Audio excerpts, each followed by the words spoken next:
My name is Allison Green, 36 years old, and I will never forget the moment my daughter realized she wasn't welcome at her own cousin's birthday party. Not because of bad behavior. Not because of some misunderstanding. But because she uses a wheelchair. And when they opened the gift we sent, a tablet playing a video from Mia explaining exactly what happened, half the guests walked out. I didn't do it for revenge. I did it to prove to my daughter that she deserves to be seen. If you've ever felt betrayed by the people who should have been your biggest supporters, let me know where you're watching from. Hit that like button, subscribe, and share this with someone who needs courage. Let me know in the comments, have you ever had to protect your child from their own family? This story is for you. My daughter, Mia, spent 3 weeks organizing her cousin Tyler's birthday party. She designed the invitations on Canva. She picked out the candy for the goodie bags. She even hand-tied every ribbon on every jar because she wanted everything to look fancy but chill. I paid $4,300 for it. $1, $800 for the venue deposit, $300 for the magician, $450 for themed decorations, $200 for catering extras, $1,550 for party favors, balloon delivery, and printed signs.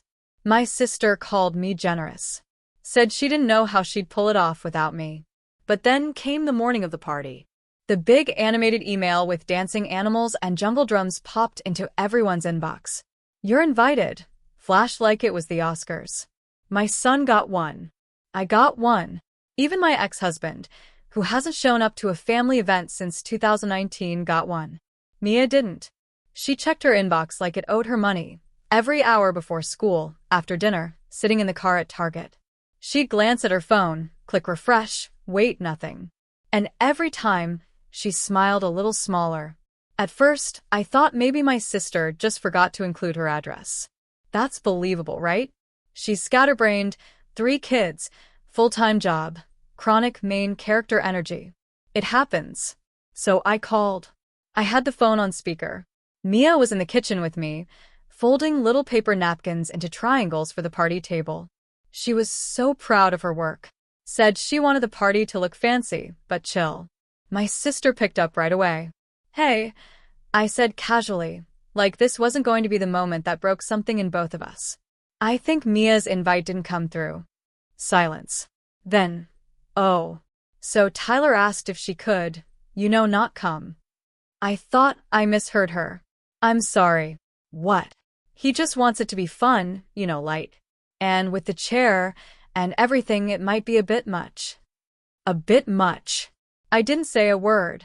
I just looked at Mia. She was still folding napkins, but her hands had stopped moving. Her eyes didn't lift. She just stared at the table like she was trying not to exist. I hung up. I didn't trust myself to keep my voice steady. We sat there in silence for a while, just the sound of the dishwasher humming, and one of those awful jungle-themed party songs playing from the Bluetooth speaker. Then Mia said, without looking up, "He doesn't want me there." Not a question. Just a fact. My chest burned, but I stayed calm. Because I've learned that when you're a mom and your kid is hurting, the last thing they need is to watch you fall apart. I took a breath. He's an idiot, I said. You made half this party happen. She nodded. Swallowed. Still didn't look at me. I thought maybe they forgot, she whispered. I didn't think they'd, actually leave me out. I didn't know what to say to that. Not without swearing. So I said nothing. A few minutes later, she got up and rolled herself to her room without a word, closed the door softly behind her. That softness, that's the part that killed me. I stayed in the kitchen and stared at the napkin she left behind. Perfect little folded triangles lined up in rows like tiny white flags of surrender. Later that night, I opened my laptop and pulled up the spreadsheet, the one where I tracked all the stuff I paid for to help out. I stared at the numbers and thought, they didn't just exclude her. They let her build the party, and then locked her out. And I let them. I sat with that for a while. Let the guilt sink its teeth in. Thought I was helping. Thought being the yes person was the right thing to do. But all I'd done was fund the party that hurt my kid. And that's when I decided. We weren't going. Not one of us. Not Mia. Not her brother. Not me. But we were still sending something. The next morning, I told Mia, at breakfast. We're not going, I said. She didn't look surprised. Just nodded, eyes on her cereal. But I added, we're sending a gift. Now. She looked up. What kind of gift? I shrugged. One they won't forget. She raised an eyebrow. Like a flaming bag of dog poop? I snorted. Tempting. But no. I paused. Will I get in trouble for it? Definitely not. Will they? Hopefully. She gave me a small, real smile for the first time since that phone call. I'm in, she said. And just like that, the fog lifted a little. We didn't say anything else. We just started planning. I didn't need revenge. I needed the truth to walk into that party, wrapped in a bow, and sit itself down next to the cake. They wanted her quiet. We were going to make some noise. By the time I finished packing the gift, I wasn't just mad about the party. It's never just the one thing. It's the weight of every little thing that came before it. All the moments you swallowed. All the times you let it slide, because it's family. The unspoken rule that you're not allowed to call it what it is. But now I was done pretending. I didn't always know my place in the family, but my sister did. She figured it out early, how to cry just enough to stay innocent, how to break things and get thanked for the lesson. I was the kid with band-aids in my backpack and a schedule in her hand. I got praised for being so mature, which really meant you're low maintenance and useful. By the time we were teenagers, I was helping with school runs and last-minute birthday gifts for her friends. She forgot people's birthdays. I remembered them for her. My mom said I was naturally giving. I wasn't. I was just conditioned to keep everyone from falling apart. And when things did fall apart, I cleaned up the mess. That's how I got the role. The fixer, the helper, the wallet. It's a funny thing being the responsible one. You think it comes with respect. What it really comes with is expectations and silence. Because once you're seen as the strong one, no one checks if you're okay. They just hand you more weight. I remember the day my sister found out she was pregnant with Tyler. She showed up at my apartment crying, mascara down her face, no plan, no job, no clue. I held her for an hour, made her tea, told her it would be okay. Then I let her move in, rent-free. She stayed for 8 months. Bought nothing. Cooked nothing. But the second she moved out and her boyfriend got his act together, she suddenly had a whole new set of boundaries. We need space now. You understand, right? I did. Of course I did. Because that's the job. Fast forward 12 years, and here we are. My kid gets uninvited from the party she helped plan. And my sister doesn't even blink. Just tosses it out like it's a detail, like the chair is a logistical issue instead of an actual person. But what gutted me most wasn't what she said. It was how familiar it felt. Because Mia has been getting cropped out of this family since the day she started needing a ramp. The first time it happened, it was subtle Christmas photo a few years back. Everyone smiling in front of the tree. Mia's chair didn't fit the shot, so they zoomed in on the top half. It looked fine unless you knew what was missing. I didn't say anything. It was one photo. I told myself it didn't matter. Then came the birthday party with the outdoor-only venue. Turned out to be grass and gravel. Mia couldn't get 10 feet without her wheels sinking. My sister told me, "We didn't think of that part." Sorry. Said it like she forgot the weather forecast, not her niece. I still didn't call it out. Because calling it out would mean admitting it was intentional. And if you admit that your family is okay with hurting your kid, you can't unknow that. But I know it now. And I'm not going to be the quiet one anymore. After I told Mia we were skipping the party, things felt lighter. Not easy, just less heavy. She didn't ask what the gift was. I think she wanted it to be a surprise. Or maybe she just wanted to feel like she could trust me to handle it. Her brother, meanwhile, was furious, in the way only little brothers can be. "They're all garbage people," he muttered at dinner. "I hope the cake falls over." I didn't correct him. He wasn't wrong. I hope the magician quits mid-trick and tells everyone Santa's fake. "Too far," Mia said, finally smiling a little. It was a small moment, but it was something. That night, I pulled up the invite again. Stared at the RSVP list. Everyone else was going to be there. Aunts, cousins, family, friends, people who'd known Mia since she was born. Not one of them had said a thing. Not one asked why she didn't get an invite. They knew, and they stayed quiet. That was the other thing that hit me hard. The exclusion wasn't just from one kid. It was a group decision, spoken or not. It was agreed upon. And it hurt more than I expected because I realized we were alone in this. Not just me and Mia, but all the people who've ever been quietly erased, left off the list, pushed to the edge of the room so they don't ruin the vibe. This wasn't just a party. This was a line. And we were drawing it ourselves. The next morning, I emailed the magician and the candy cart vendor. I'd paid for them directly. Of course, I had. I told them there'd been a venue change, asked if they could redirect to a different address. Both said yes. I sent a follow-up to the balloon delivery team and the guy setting up the photo booth. Then I called a few people, parents I did trust. Not many. Just the ones who'd shown up before. Who'd asked how Mia was doing, not just to be polite, but because they cared. I told them the truth. Some cried. Some asked what they could bring. We had a new party by lunchtime. Same day. Different address. Same decorations, because I paid for those, too. And for the first time in a long time, I felt something that didn't taste like guilt or survival. I felt like I was doing the right thing, not just as a mom, but as a person. Because this wasn't about being petty. It was about protecting my kid from thinking she deserved less, and showing her, through action, that she's not going to be the forgotten one. Not on my watch.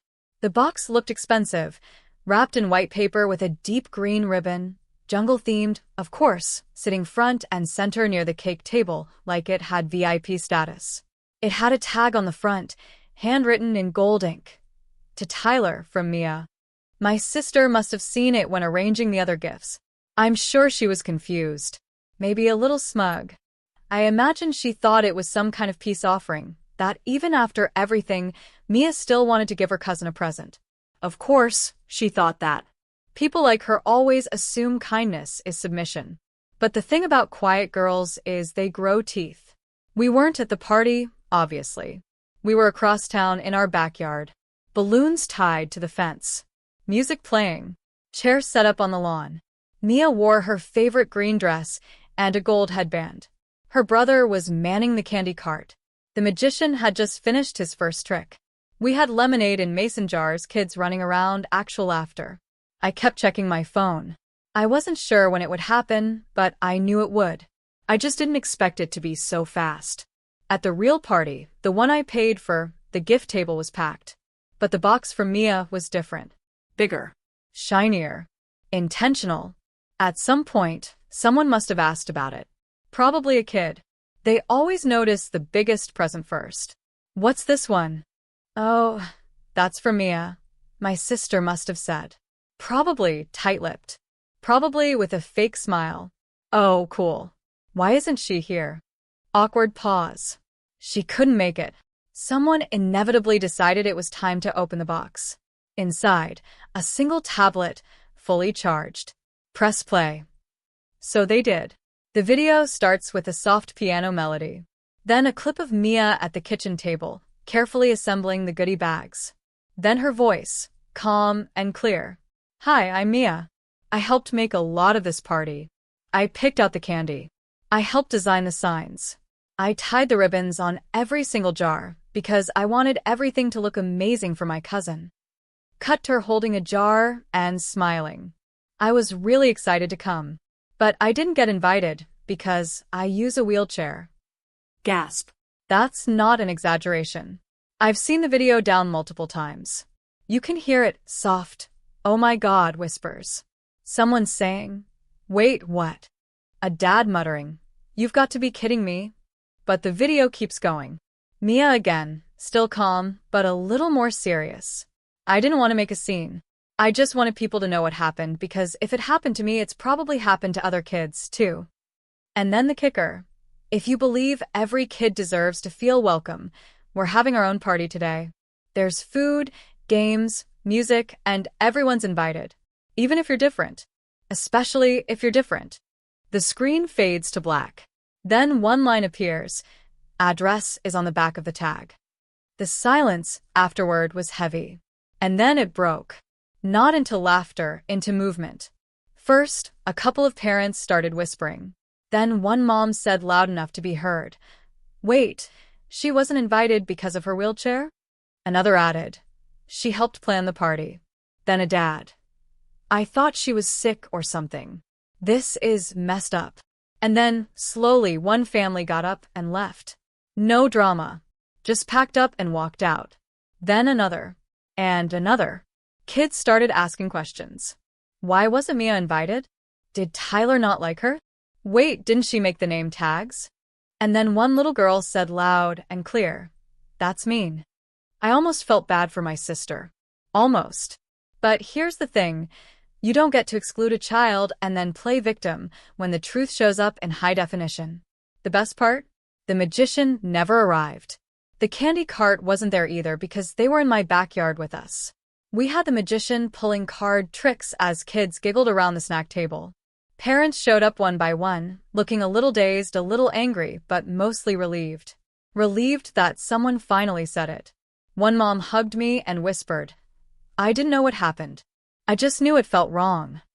Another dad dropped off his twins and stayed for the entire event. Helped clean up, too. By 3 p.m., our backyard was full. By 3:30, I got a text from a cousin. Half the party walked out. "Your sister's flipping out."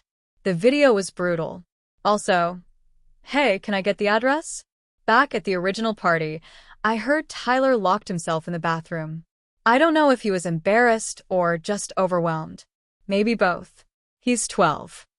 I can't pretend he's innocent. But I won't pretend he's the villain either. He's a kid raised in a house that told him discomfort was more important than compassion. That's not his fault, but it's his choice. As for my sister, she tried to spin it. Told people I used Mia for attention. That I made her look bad on purpose. But here's the thing about video evidence. It doesn't care how you spin it. People saw Mia's hands tying bows. Her voice steady. Her face quiet and brave. They saw the truth. And they responded. At the end of the night, Mia sat on the porch with her brother, eating the last cupcake. She looked tired, but happy. "Do you think they're still mad?" she asked. I shrugged. "Probably." She smiled. "Good." And for the first time in a long time, I didn't feel like I had to clean up the mess. I didn't feel like the bad guy for standing up for her.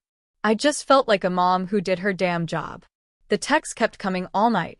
Some supportive, some not. I ignored most, except one from a number I didn't recognize.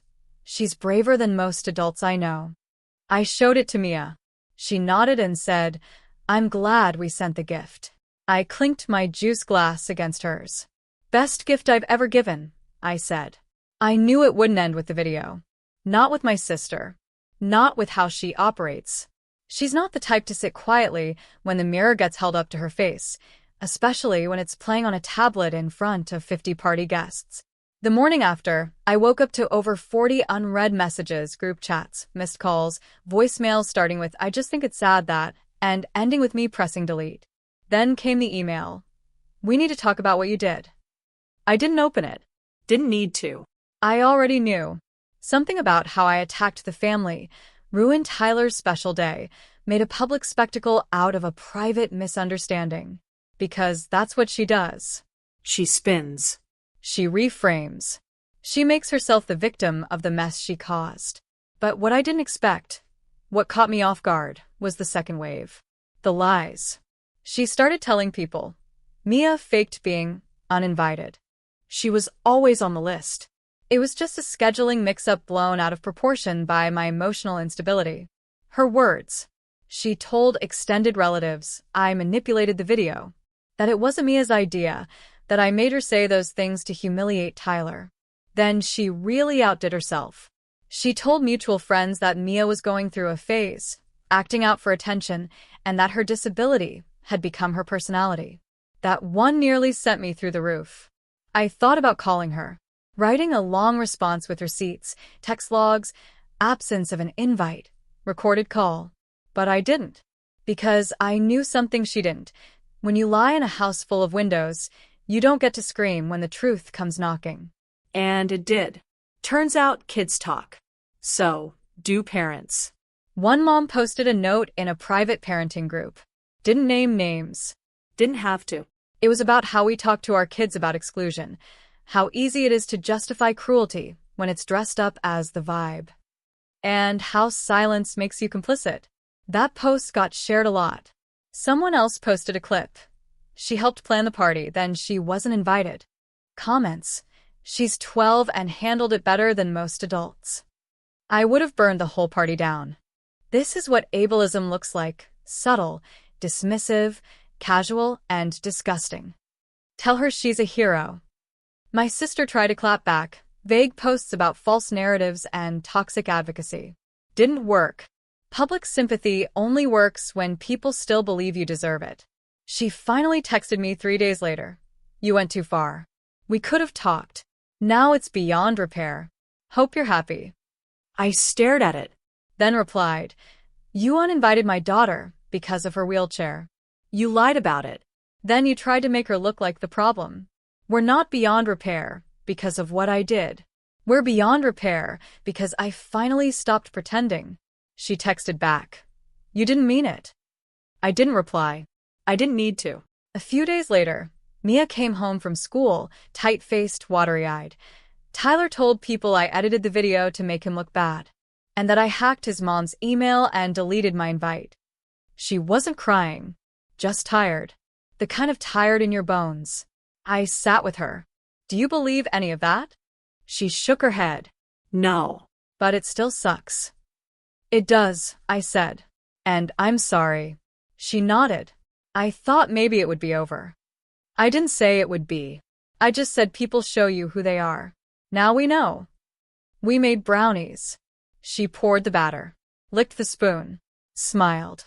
A week later, her counselor called. Kids started a lunch club.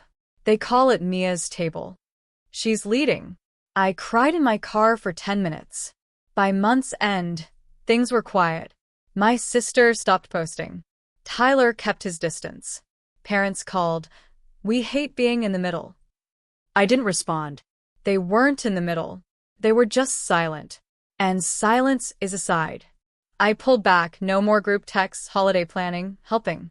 Returned the last invoice. Marked it canceled by request. Felt good. Clean. Like closing a tab, draining my battery for years. One night, Mia and I sat on the porch. Do you think it was worth it? She asked. I knew what she meant. Yes, I said. Because I'm not going to teach you to shrink yourself just so others stay comfortable.